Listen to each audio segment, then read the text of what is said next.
श्री स्वामी समर्थ. तो माणूस खूप थकलेला होता जीवनाच्या अडचणींनी. मनात एकच प्रश्न, काय इतकी परीक्षा मला? दररोज स्वामी समर्थाच्या चरणी येत होता.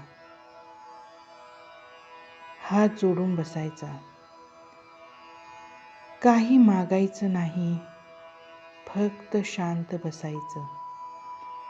एके दिवशी स्वामी त्याच्याकडे पाहिले आणि फक्त हळूच म्हणाले, तुझं मन तयार आहे का? तो डोळे मिटून उभा राहिला आणि रडायलाच लागला. स्वामी शांत राहिले, पण त्याच्या नजरेतून त्याला समजले, तू एकटेपणातही हार मानणारा नाहीस. त्या दिवशी दुःख संपले नाही, पण मन हलके झाले. एक वेगळाच धीर, एक वेगळाच विश्वास जागला, जो शेवटी आत्मविश्वासाने उभा राहतो. स्वामी समर्थ त्याच्यावर कृपा करतात. श्री स्वामी समर्थ.